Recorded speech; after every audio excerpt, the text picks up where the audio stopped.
자, 오늘은 부처님 오신 날, 아주 기쁜 날입니다. 우리 보살님들하고 같이 새 법당에서 법회를 하게 되어 무척 감개무량합니다. 우리 보살님들도 그렇죠? 생각이. 그런데 우리가 지금 코로나로 해가지고 전체적으로 모이기가 어려워서 오늘 개인적으로 오셔가지고 참배하시고 관역도 하시라고 해서 상황이 그렇게 되다 보니까 우리 불광서는 식구들이 지금 다 모이지는 못했지만은 그래도 어떻든 우리가 이렇게 엽법하게 부처님 새법당에서 법회를 하게 되어 저도 무척 기쁩니다. 그럼 오늘 부처님 오신 날인데 우리가 가장 중요한 그 핵심적인 걸 한번 우리가 생각을 해봐야 되겠죠. 왜냐하면은 절집안의 가장 큰 명절이 4월 초파일 부처님 오신 날인데 이날의 그 핵심적인 그 메시지를 우리가 한번 그동안 공부를 해왔지만은 다시 한번 잘 이렇게 복습하는 의미에서 한번 생각을 해봐야 되지 않을까 해서 이제 가장 먼저 우리가 이제 머릿속에 떠오르는 건 왜 해필이면 부처님은 4월 달에 초파일 날 오셨을까? 이런 의미도 우리가 다시 한번 생각해 볼 필요가 있고, 그 다음에 아주 이제 중요한 건 뭐냐? 그 어린 아기 부처님이 세상에 발을 띄자마자 말이지, 한 손을 하늘을 가리키고, 한 손은 땅을 가리키면서 말이지, 7걸음을 내디디면서 하시는 말씀이 하늘과 땅에서 내가 가장 존귀하다. 이런 말씀을 한 것을 아마 여러분들은 많이 들으셨고 또 그림을 통해서도 아마 그 애기 부처님의 7걸음 걸으시는 걸 봤을 텐데 오늘 우리가 그 점에 대해서 한번 집중적으로 한번 되돌아보면서 왜 부처님이 7걸음을 뛰셨을까? 이런 생각을 한번 해보자는 것이죠. 왜냐하면 그 속에 굉장한 메시지가 지금 들어있기 때문에 그 코드를 우리가 완벽하게 해석해내고 읽어내야만이 부처님이 이래서 세상에 오셨고 우리가 이 뜻을 이렇게 해석해야 되겠구나 하고 여러분들이 일상생활에서 실천할 수 있는 힘이 나오기 때문에 그래서 이제 7걸음이라고 하는 것을 한번 집중적으로 생각을 해보자는 것입니다. 혹자는 그렇게 생각할 수가 있어요. 아이고 무슨 애기가 말이지 7걸음을 걸으면서 한 손을 하늘을 가리키고 땅을 가리켰느냐 이렇게 이제 얘기하면서 이건 하나의 그 거짓말인 것처럼 지어낸 것이다 이렇게만 이제 볼 수도 있는데 이것이 사실이다 사실 아니다 이것을 우리가 논하는 건 핵심이 아니고 실제 중요한 건 그 7걸음을 어린아이가 띄었다라고 하는 것이 어떤 의미를 가지며 그 속에서 말씀하신 하늘과 땅에서 가장 내가 존귀하다라고 이렇게 선포를 하신 그 메시지의 내용이 무엇인가 이런 걸 우리가 이제 깊이 이렇게 되새겨 보면은 그 사실 여부를 사실이다 아니다 이런 데 대해서 논할 필요가 없어진다는 걸 여러분들도 아마 알게 될 겁니다. 그런데 자, 여러분들 학교 다니면서 7이라는 숫자 누구라도 그 7을 나누기를 해보면은 안 나눠지는 거 알죠, 여러분들? 소수점으로 아무리 해도 7이라는 숫자는 안 나눠지거든요. 그래서 이 종교에서 7이라는 숫자를 쓸 때 어떤 의미로 쓰냐면은 무한이라는 의미로 이렇게 쓰는 것이죠. 무한. 자, 그런데 그 무한이라는 숫자를 표방을 하시면서 하늘과 땅의 사이에 내가 가장 존귀하다 이렇게 말씀하신 건 뭐냐면은 그 말은 다른 것이 아니라 어려운 얘기가 아니고 쉽게 말하자면 자기 자신이 가장 소중하기 때문에 자기 자신을 깊이 사랑하라고 하는 이런 말씀을 하시려고 그런 그 말씀을 하셨다 이 말이죠. 자, 자기 자신을 사랑한다는 거 여러분들 우리가 사랑이라는 말을 많이 쓰지만은 자기 자신을 정말 깊이 있게 사랑한다는 것에 대해서 여러분들이 깊이 생각해 봤는지 모르겠지만은 오늘 초파일을 기해서 부처님이 선언하신 말씀에 참듯이 자기를 정말로 소중하게 존귀하게 생각하고 사랑하라 이런 말씀을 하신 건데 그것도 무한하게 영원하게 그렇게 사랑하라는 그런 메시지를 표방하신 거거든요. 그러면은 우리가 지금 자기 자신을 참 애지중지하면서 소중하게 생각하고 살고는 있지만은 정말로 자기 자신을 우리가 사랑하면서 살고 있는가, 여기에 대해서는 우리가 한번 깊이 한번 반성하고 되돌아봐야 되지 않을까 이렇게 생각이 되죠. 왜냐하면은 우리가 부모 자식이라는 관계도 엄청나게 소중하고, 부부관계도 소중하고, 형제도 소중하고, 다 소중하지만은 정말로 우리가 그 사랑을 하면서 살아가고 있는가 한번 냉정하게 오늘 초파일날 반성을 한번 해봐야 되지 않을까 하는 생각이 드는 것이죠. 그러니까 이 말씀은 뭐냐면 부처님이 정말로 자기 자신을 소중하게 생각하고 사랑하라는 이런 그 당부를 말씀하신 건데, 여러분들이 이제 이 점을 한번 곰곰이 잘 생각해서 초파일날 부처님 오신 그 7걸음을 뛰면서 부처님이 하신 말씀이 자기 자신을 깊이 사랑하라, 이제 이런 말씀이라는 걸 우리가 정말 이해를 깊이 있게 할 수 있다면은 생활 태도가 바뀌리라고 봐요. 근데 우리가 그런 거 있잖아요. 자기 자신이 남보다 잘 살려고 노력을 하고 경쟁도 하고 이렇게 집착을 하면서 살아가지만은 과연 그것이 자기 자신을 사랑하는 것인지, 이런 걸 한번 냉정하게 생각해 봐야 될 필요가 있잖아요. 이 사랑이라는 건 우리가 그 의미를 깊이 알고 실천을 하게 되면은 바로 그것이 이제 부처님의 대자대비라고 하는 말을 갖다가 그렇게 사랑이라는 말로 우리가 바꿔서 부를 수가 있는 것인데, 우리같이 이 세상에 온 사람은 누구라도 할 것 없이 생로병사라고 하는 4가지 그 삶의 패턴을 벗어날 수가 없다는 것입니다. 부처님도 이 세상에 오신 게 생으로부터 출발하셨고, 연세가 드시면서 점점 나이가 들어가면서 늙어가고 또 병도 드시고, 그러다 마지막 열반에 드시는 이런 모습이나, 일반 사람들, 중생들이 이 세상에 태어나면은 누구나 다 생로병사를 겪고, 이건 종교를 가졌든 안 가졌든 남녀노소, 귀천 이런 걸 다 불문에 붙이고서 누구라도 다 겪게 되는 4가지의 그 관문인데, 이 4가지 관문 속에서 자기 자신을 되돌아보면서 우리가 이 세상에 와가지고 생로병사라고 하는 삶이 어떻게 펼쳐지는가, 이런 것을 생각을 한번 깊이 하면서 자기의 소중함을 만약에 우리가 자각하게 된다면은, 그때 이제 우리는 여기서 어떤 그 변화가 일어나는 것이냐면, 자기 자신만 생각하는 것이 아니라 타인과 온 삼라만상의 우주와 나하고 연결되어 있는 연결 관계를 우리가 생각하는 안목이 생기면서, 거기서 이제 이기적인 상태에서 이타적인 상태의 마음으로 이것이 변화가 되는 대단히 중요한 의미를 가지고 있기 때문에, 우리가 생로병사라고 하는 걸 누구나 다 겪고 있는 것이지만은 무심코 살아가면서 아이고 늙으면은 섭섭하고 또 병들면 안 좋고 죽게 될 때는 너무 두려워가지고 다들 싫어하지만은 그 4가지 속에가 사실은 우주의 진리가 다 들어있기 때문에 그걸 깊이 우리가 잘 음미해서 소화를 시킬 수가 있다면은, 여러분들 음식을 먹게 되면 음식 먹으면서 소화를 하는 게 중요하잖아요.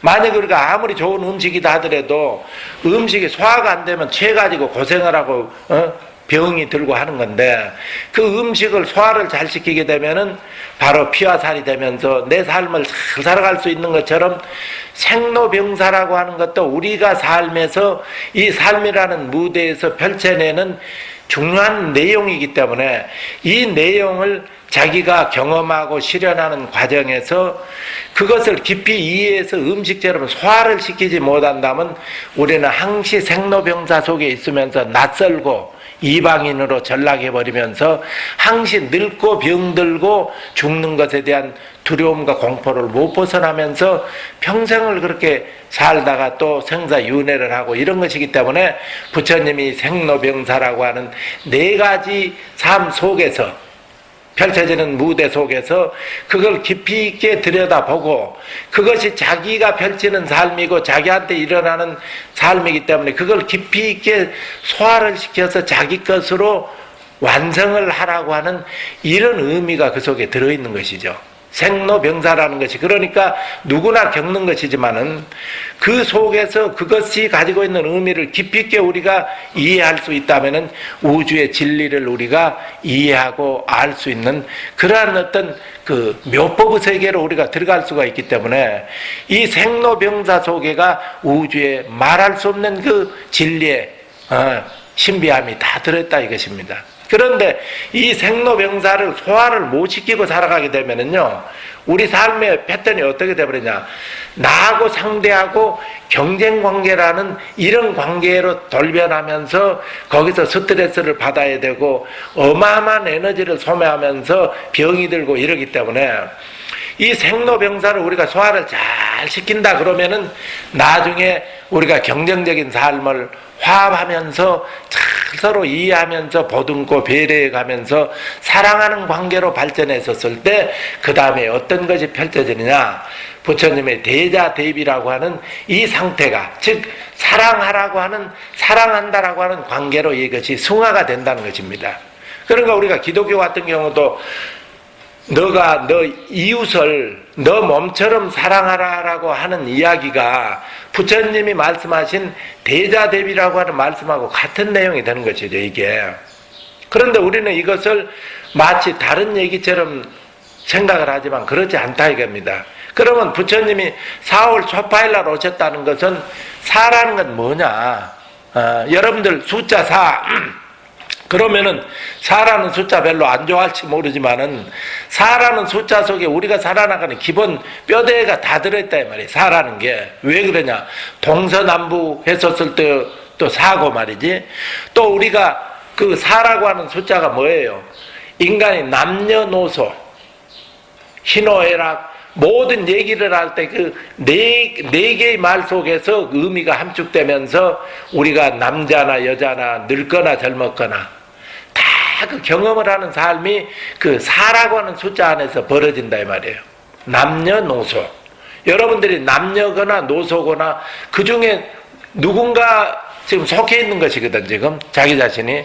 그래서 이것을 절집안에서는 뭐라고 얘기를 하느냐, 사실은 이 4라는 숫자 남녀노소를 절집안에서는 사부대중이라고 부릅니다. 근데 사부대중 그러면은 우리가 어떻게 그동안 절집안에서 배웠느냐 하면, 출가한 스님들, 거기서 남자 여자 비구 비구니를 생각하거나 아니면 출가 안 하면서 삶 속에서 자기 삶을 구현해내는 신도들, 우바세 우바이라고 하는 이런 식으로 설명을 듣고 이해를 하고 있으니까, 사부대중 그러면 무조건 출가자와 재가자를 합친 구성원이라고 이제 이렇게만 우리가 불교적으로 생각하는데, 지금 우리가 이 현 시대에서 사부대중이라는 의미는 그렇게 해석하기보다는 이제 누구라도 출가를 했든 안 했든 다른 종교인이든 아니든 이런 걸 떠나서 남녀노소, 그러면 그 속에 우리가 다 부딪히면서 살아가면서 거기서 여러 가지 체험들을 얻어내면서 성장해가는 이런 그 구성원이 사부대중 속에 있는데, 그 사부대중과 부딪히면서 살아갈 때 내가 고통을 느끼면서 스트레스 받고 이기적으로 살아가면서 피폐하게 살 것이냐, 물론 우리는 그걸 잘 사는 것이라고 착각하고 지금까지 살았지만은 그게 아니라 그 사부대중 속에서 진실로 우리가 삶의 생로병사라는 걸 이해를 하면서 상대를 배려하고 내 자신을 정말로 사랑할 줄 안다면은 상대에 대해서도 우리가 사랑하게 되는 역량이 생긴다 이 말이에요. 왜냐? 사랑이라는 건 자기가 자기를 사랑해야만이 남도 사랑할 수가 있게 되지, 자기가 자기 사랑 못하는 사람이 남을 어떻게 사랑하겠어요? 그러니까 여러분들이 자식을 낳아가지고 지금 귀하다라고 하면서 애지중지 키웠지만은 정말로 부모가 자식을 사랑하면서 키우는 것인지, 그냥 애지중지하다고 집착해가지고서는 그 애정 속에서 자식을 이렇게 대하는 것인지, 이것은 냉정하니 우리가 한번 의문을 한번 제기해봐야 된다 이겁니다. 사실 나는 그렇게 생각해요. 어린 우리 학생들이 밤늦게 학교에서 그 무거운 가방을 들쳐매고 와가지고 숙제다 뭐 학원으로 돌아다니고 이런 거 보면은요, 나는 정말 부모님들이 자식을 사랑하고 있다는 생각이 별로 안 든다 이 말이에요. 그리고 학교를 가더라도 교사들이 자기 제자 학생들을 정말로 사랑하고 있는가 의문이 발생할 정도야. 왜냐하면 그 공부 속에서 시달리는 걸 보면 너무 안타깝고 애처롭다 이 말이야. 물론 그것이 자기 자신의 역량을 키워가지고 사회생활하면서 잘 먹고 잘 살고 편하게 살라고 하는 그런 부모님의 그 간절한 염원이 들어있는 태도겠지만은, 그러나 냉정하게 생각해보면 이건 경쟁사회 속에서 이기적으로 살아나가는 삶의 방식이지 이게 이타적으로 지금 이루어지는 건 아니다 이 말이야. 근데 부처님이 이렇게 자기 자신이 이 세상에서 가장 존귀하다라고 말할 때는 자기 자신의 소중함을 진실로 깨닫고 사랑하면서 살다 보면은 예수님이 말씀하신 너 이웃을 너 몸처럼 사랑하라고 하는 대자대비의 그 마음을 너희들이 알게 되고, 그 속에서 영원한 행복의 삶을 살 수 있는 열쇠가 들어있기 때문에 4월 첫파일날 오시고 7걸음이라는 무한한 그 사랑을 삶 속에서 실현하라고 그런 말씀을 했다. 이렇게 지금 이해가 된다 이겁니다. 그러면 이것을 우리가 음식을 맛있게 소화시키는 것처럼 이런 걸 소화를 시킬 수 있다면은, 왜냐하면 생로병사라는 게 그게 음식이나 마찬가지 아니야. 우리가 그 삶을 살아나가는 하나의 무대에서 펼쳐지는 중요한 대목들인데, 그것들을 잘 짚어가지고 생각을 하면서 살다 보면은 생로병사 다음에 무엇이 따라오느냐? 불교적으로 얘기하자면 자비희사라고 하는 말이 따라온다 이 말입니다. 생로병사를 만약에 그냥 이기적으로만 경쟁적인 어떤 치열한 어떤 전투하는 것처럼만 받아들이면은 그 다음에 그게요 자비희사라고 하는 이게 안 따라와. 자비희사라는 건 뭐냐면 남을 봤을 때 남이 즐겁고 행복하면 나도 내 것처럼 그것이 즐겁고 행복하게 느껴지고, 남이 고통스럽고 안쓰러운 일이 발생하면 그게 내 일처럼 느껴지면서 마음이 아프고 이러면서 상대를 위해서 기꺼이 내 자신의 모든 것을 내줄 수 있는 마음이 희사의 마음이어서 자비희사인데, 왜 그렇게 되는 것이냐면 우리 자신이 남하고 나하고 분리되어 있는 존재가 아니다 이 말이야. 우리는 남과 내가 분리되어 있다라는 생각, 착각 속에서 살아가기 때문에 항시 우리가 긴장을 하고 스트레스를 받는데, 여러분들 호흡을 할 때 그 산소가 얼마나 중요합니까? 이 산소가 나무들이나 풀들, 식물들한테서 다 나오는 것인데, 그게 내 몸 안에 들어가서 호흡을 한다면은 그 식물들, 나무들이 내 몸 안에 있느냐 내 몸 바깥에 있느냐라고 만약에 누군가가 질문을 한다면은, 얼핏 들으면 어려운 질문 같지만은 그 소중한 산소를 나한테 공급해주는 나무나 식물이 코 안에 산소가 들어가서 몸에 돌아서 피와 살을 돌게 하는 이런 원동력이라면 그것이 내 몸 안에 있는 것과 똑같다 이 말이요. 그러니까 내가 봤을 때, 눈으로 봤을 때는 나무하고 내가 거리가 있는 것 같아, 공간적으로. 나무는 저 바깥에 서 있고 나는 여기 있는 것 같지만은 그 도리에서 보면은 안과 밖이 없이 나무하고 나 사이에 간격이 없다 이 말이야. 이게 그 소중한 산소를 공급해주는 그것이 바로 우리가 안팎이 없고 공간적으로 거리가 사라져버리는 이런 것처럼 일체 삼라만상 펼쳐지는 것이 나하고 공생, 공용, 공체, 공식 이런 얘기 반야신경에서 우리가 항상 하잖아요.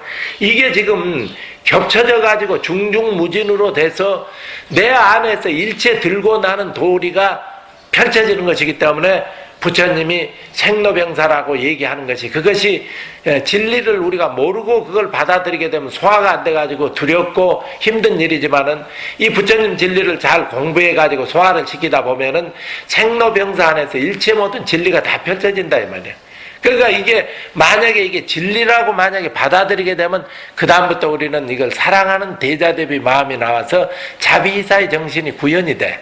그래서 생로병사 자비희사라는 말이 있고, 만약에 이걸 유교적인 관점으로 우리가 표현을 하면은요, 사람들이 이 세상에 나와서 산업공상이라는 네 가지 그 일, 직업을 통해서 우리가 살 수밖에 없어. 그러니까 거기에도 사라는 숫자가 등장하는데, 그렇게 사람이 일만 하고 먹고 사는 것만 가지고는 안 되잖아. 그러니까 사람답게 사는 것이 인의예지라고 말할 때, 그게 이제 요즘 말로 표현하자면 사랑이라는 말로 이렇게 바꿔지는 거고, 불교적으로 얘기하자면 자비희사라는 이런 말이지. 그러니까 자, 이런 것을 부처님이 설정하셔가지고 이 한없는 고통받는 사바세계 중생들을 위해서 그것도 4월 초파일이라는 날짜를 정해가지고 오셔가지고 그 숫자적 의미를 우리한테 깊숙하니 각인을 시켜 주시면서 사부대중, 아까 말했던 남녀노소가 사부대중이라고 그랬잖아요. 그 속에서 우리가 서로 살아가는 것이거든, 이게. 그러니까 그 속에서 살아가면서 거기서 자비이사의 사랑의 정신을 구현하면서 살아가면 내 삶이 영원히 행복하고 편하다 이 말이야. 근데 이걸 우리 인류가 지금까지 깨우치지를 못해가지고 여러분들 요즘 보지요. 텔레비에 뭘 봅니까? 이스라엘하고 팔레스타인 전쟁이 일어나면서 엄청나게 폭격을 해가지고 어린애들이 수십 명씩 죽어버리고, 그런데 이 사람들이요 공회당인가 무슨 자기네들 교회에서는 그 의식을 집행하면서 그 아주 행사를 하다가 그 무너져가지고 유대인들 엄청나게 많이 죽은 일이 이번에 2번이나 펼쳐졌잖아요, 이게.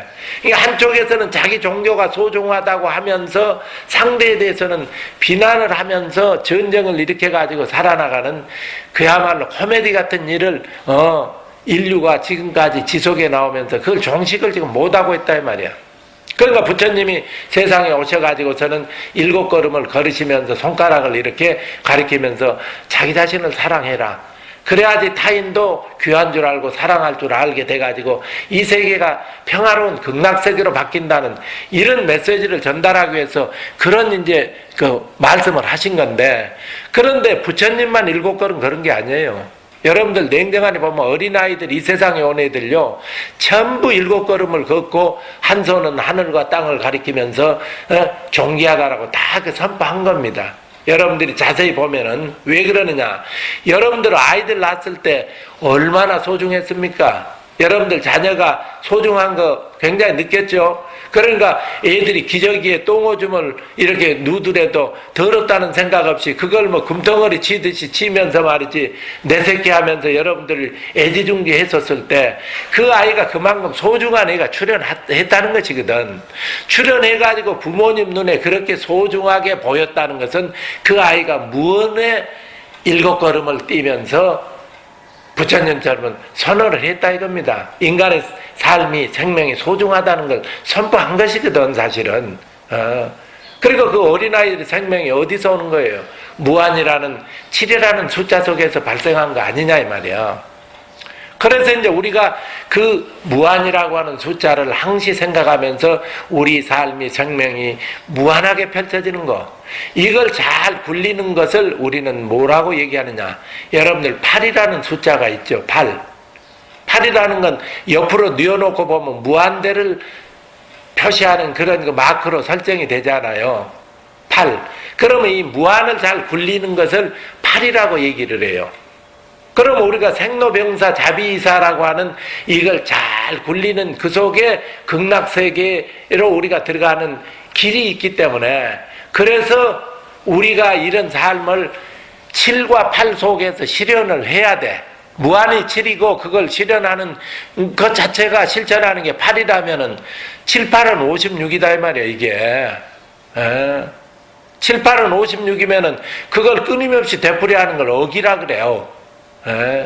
여러분들 그러면은 수학에서 그 억이라는 그 숫자 있죠? 그걸 인문학적으로 풀어서 보면은 어떻게 그 억이라는 글자를 쓰는가 한번 곰곰이 생각해보세요.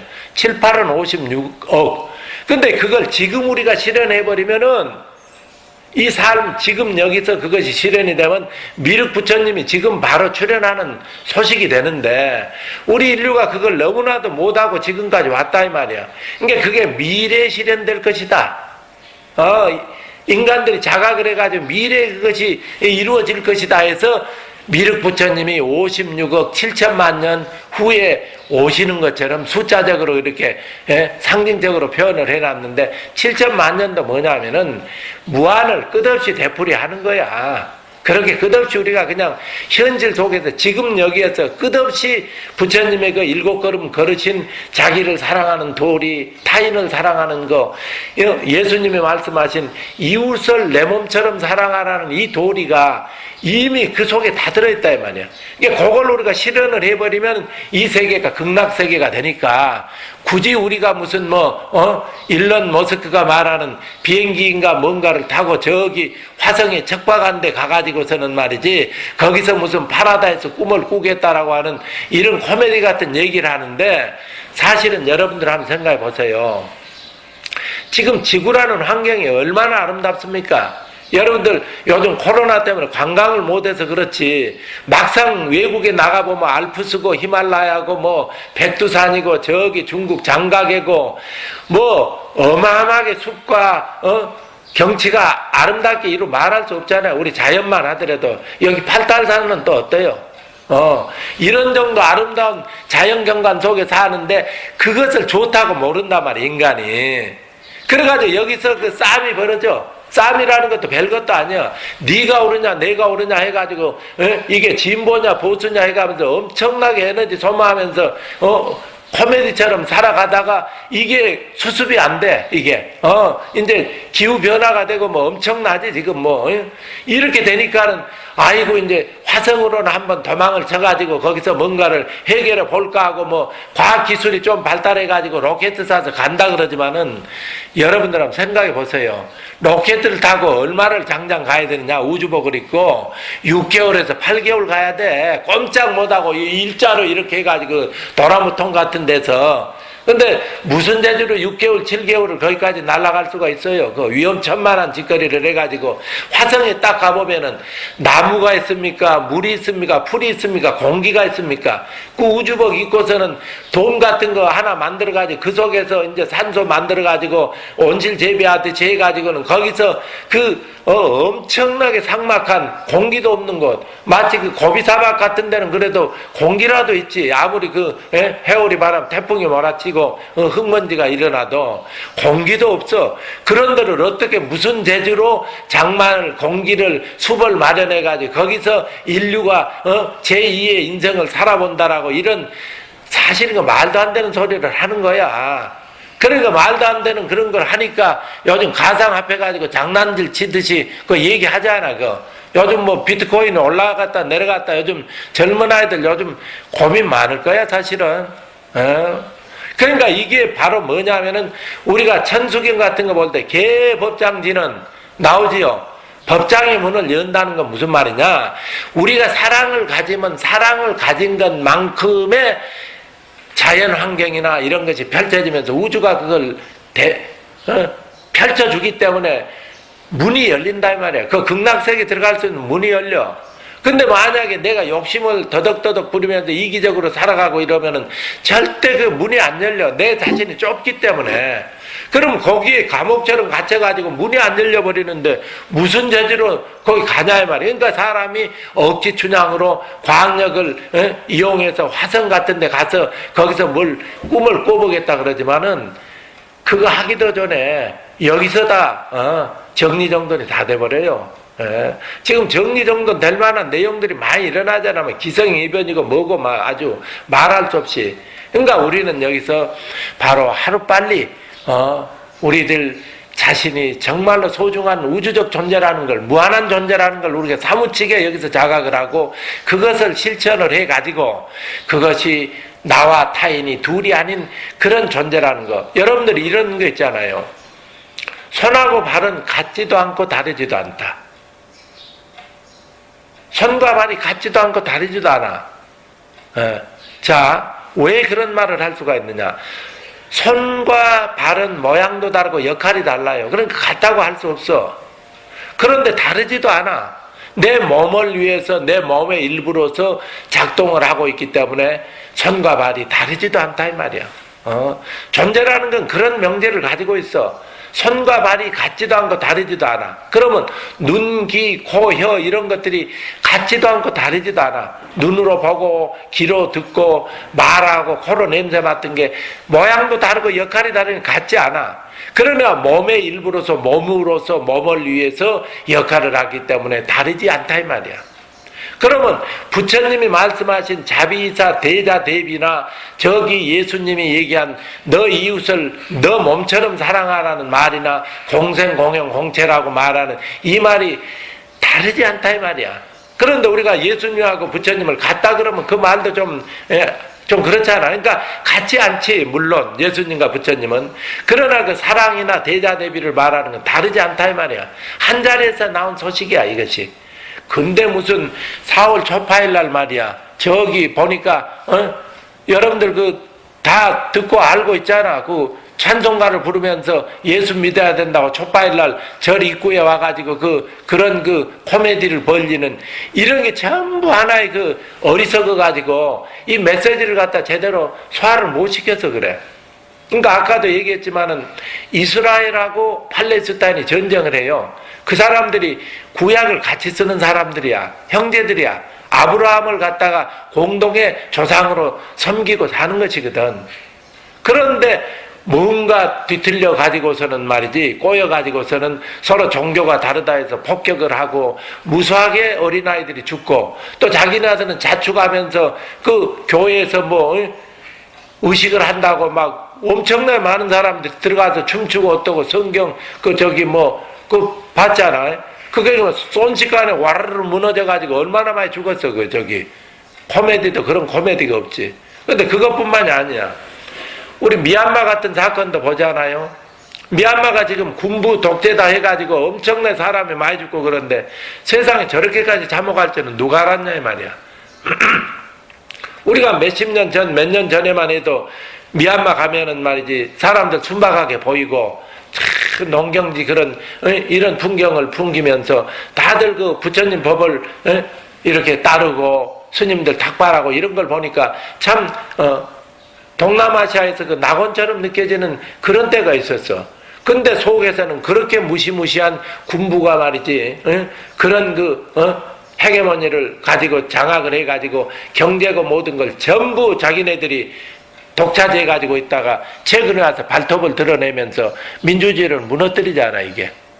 그러니까 이런 걸 봤었을 때 우리 삶이 지금 얼마나 일그러져 있냐 이 말이에요. 그러니까 부처님 오신 날은 항상 우리가 등을 켜거든. 밝은 등을 켜. 이게 뭐 때문에 그러냐면 이 어두운 삼독의 마음을 밝혀가지고 정말로 우리가 생로병사라고 하는 것이 나쁜 것 같지만은 그걸 깊이 있게 들여다볼 것 같으면 아까 말한 것처럼 음식을 소화시키듯이 그걸 잘 소화시키다 보면은 그 속에 진리가 펼쳐지고 있는 것이며 그것이 진리인 줄을 알게 되면 그 다음에는 대자대비의 자비이사의 마음이 나와서 거기서 우리가 행복하게 살 수 있는 그 원리가 다 나온다며요. 그러면 왜 생로병사라고 하는 것이 그렇게 진리라고 말할 수 있겠느냐? 여러분들 식물에서 꽃이 한 송이 피었다고 봅시다. 그러면 그 꽃송이가 예쁘니까 계속해서 그 나무에 매달려 있기를 한번 여러분들이 바란다고 해봅시다.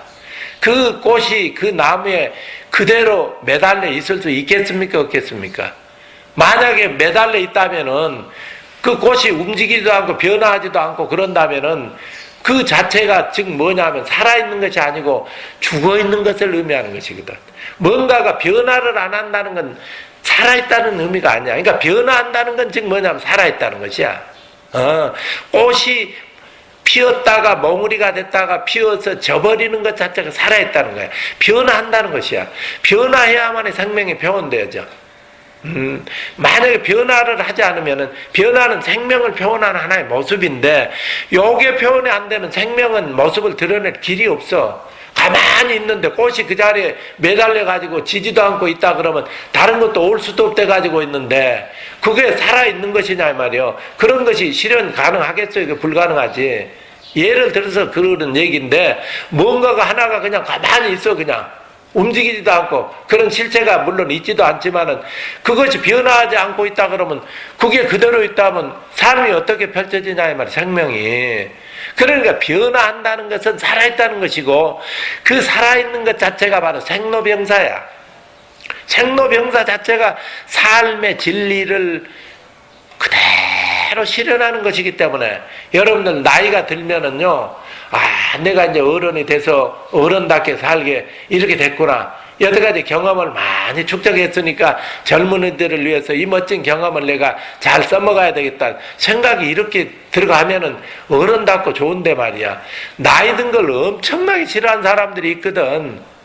왜 나이 들은 걸 그렇게 싫어하냐 이 말이야. 그 나이 들은 건 너 당연한 건데. 그러니까 노라고 해도 늙어간다 해도 그건 진리야. 변화하는 게 살아있는 것이야. 역동적이고 끊임없이 파도가 치듯이 파도가 쳐야 되지 않아. 파도가 쳐야만이 거기서 생명의 에너지가 다시 약동을 하고 공기가 순환이 되고 하면서 바다에서 생물들이 살아가듯이 생로병사가 그 하는 리듬이거든. 이게 병드는 거 그거 당연한 거 아니야. 사람이 뭐 살면서 실수 안 하고 잘할 수만 있나? 실수하면 거기서 엄청난 걸 배우잖아. 실수한다는 것 자체가 배우는 것이고 거기서 성장할 수 있는 기회를 얻는 것이기 때문에 그러다가 밸런스가 좀 깨져서 병이라는 형태로 나타난다 하더라도 이것은 정상적으로 되돌아가기 위한 조화로운 하나의 진리이기 때문에 진리 움직임이니까 병드는 것도 다 그것이 진리의 모습이고 늙어가는 것도 모습이고 또 죽어가는 것도 모습이야. 꽃한송이가 뚝 떨어지면은 그 이듬해 말이지 거기서 또 새꽃이 피어나고 하면서 순환이 되면서 일체가 다 그렇게 사실은 이 도리에서 죽는다는 것은 착각이 있고 없는 것이거든. 영원히 죽지 않지. 영원히 살아 움직이면서 영원히 변화하면서 무궁무진하게 삶을 펼쳐내는 거야. 이게 그게 바로 생로병사인데 그 생로병사 그것의 의미를 우리가 받아들이게 되면 긴장할 것도 없고 스트레스 받을 것도 없고 이렇게 아기다하면서 살아갈 필요가 없으니까 거기서 내 몸을 사랑하듯이 이웃을 사랑하게 되고 자비이사의 정신이 나와서 생로병사 자비이사 8가지 이게 8의 숫자 그걸 잘하게 하기 위해서 8정도라는 것도 나온 거 아니냐 이 말이야. 그러니까 오늘 초파일을 기해서 7걸음 걷는다는 거 무한한 그 걸음을 부처님이 걸으셨다. 생명의 무한한 무진장의 보고 속에서 부처님의 모습을 드러내셔서 행복하게 사는 길은 자기 자신을 존귀한 줄 알고 소중한 줄 알고 사랑해야 되고 그렇게 되면은 비로소 내 자식도 소중하고 타인도 소중하고 일체 삼라만상이 다 소중해서 내 몸 아닌 것이 없는 도리를 알게 돼서 다 서로를 사랑하게 되는 이게 펼쳐지니까 부처님이 7걸음을 걸으면서 하늘과 땅에서 내 가장 높다라고 선언하신 것이고 그래서 4월 초파일을 선택해서 오신 것이다. 이제 이런 해석을 우리가 할 수가 있는데 여러분들이 지금 이 참 변화무쌍한 이 삶 속에서 우리가 정신을 차리지 않으면은 어느 정신에 우리가 어떻게 될지 모른다 이 말이에요. 요즘 젊은이들 계층 사다리가 무너졌다고 아주 아우성이잖아요. 지금 한 50대 정도 40, 50대는 그래도 다 옛날에 학교 나오면은 잘났든 못났든 말이지 취직하고 그러면은 열심히 일해가지고 돈 모으면 집도 사고 결혼해가지고 살았어. 지금은 이제 젊은이들이 명문대를 나와도 취직하기도 어렵고 결혼하기도 어렵고 집 사기도 어렵다니까는 거의 정신 상태가 패닉 상태, 멘붕 상태가 되듯이 돼가지고 어디 돈 벌 일이 없나 해가지고는 가상화폐 같은 데 뛰어들고 무슨 영끌이네 뭐네 하고서는 엄청나게 이런데 그냥 뛰어들다가 요즘 지금 금리 인상이다 뭐다 인플레다 뭐 돈을 엄청나게 쏟아부어가지고 지금 그런 현상이 일어나지. 그 일론 머스크 말 한마디에 막 비트코인도 팍팍 떨어져 버리지. 그러면 이 젊은이들이 어디 가서 자기 삶을 갖다가 위안을 받으면서 살 수 있느냐 이 말. 그러니까 지금 이 시기는 바로 뭐냐, 마음을 정말로 중심을 잡고 부동의 마음 속에서 안정감 속에서 먼 미래를 영원히 내다보면서 부처님이 7발을 걸으시면서 했던 말씀, 하늘과 땅에서 내가 가장 존귀하다라는 건 우리들의 내면에 부처님과 같은 마음, 부동심의 마음이거든. 그 속에 있으면 영원히 행복하고 영원히 모든 것을 다 피할 수가 있고, 피하는 것이 아니라 모든 것이 그 자리에 창조가 되기 때문에 자기가 주인이 되는 자리니까 그 자리를 부처님이 우리한테 선언하시려고 하고, 우리가 그걸 모르니까 그걸 밝히려고 해마다 등을 켜는 거 아니야. 저게 연중 행사도 아니고 저거 훤히 밝혀가지고서는 내 마음도 그렇게 밝히겠다라고 이렇게 부처님이 메시지를 전하신 날이 4월 초파일이다 이 말이지. 그래서 오늘 이 새 법당에서 여러분들과 이런 부처님 오신 날을 다시 한번 이렇게 음미해 볼 수 있는 기회가 주어졌기 때문에 무척 행복하고, 또 여러분들도 참 이 도량이 들어오면은 너무 좋아가지고서는 말이지 좋다라고 이렇게 말씀들 하시고 다 이렇게 하시는 거 보면은 너무 저도 흐뭇하죠. 그리고 보살님들, 거사님들이 얼마나 헌지적으로 또 봉사를 해가지고 이런 도량을 아름답게 가꿨잖아요. 그러니까 우리가 여기서 이제 사랑의 꽃을 피우고 대자대비의 꽃을 피울 수 있는 도량으로서 아주 잘 가꿔 나가면서 우리 또 자손들에게, 지금 고뇌하고 있는 젊은이들에게 뭔가 메시지를 팍팍 줘야 될 거 아니냐 이 말이야. 나는 우리 저 자손들, 젊은 애들 여기 오면은 무척 반갑거든 사실은. 왜 반갑냐면 내가 그 얼굴 보기도 어려운데 만나면은 정말 손에 뭐 쥐어주듯이 얘기해주고 싶은 게 그거야. 야, 요즘 정신 차려야 된다. 호황한데 너무 이렇게 빠져들어가지고 중심을 못 잡으면 큰일 난다. 그러니까 자기 마음속에 부동심의 마음을 간직하면서 부처님의 이런 말씀처럼 믿고 묵묵하니 이렇게 무리하지 않고 살아가게 되면 분명히 그 사람은 삶의 행복의 꽃을 피울 수 있다. 이런 얘기를 내가 해주고 싶으니까 젊은이들이 오면 내가 그만큼 기분이 좋다 이 말이야.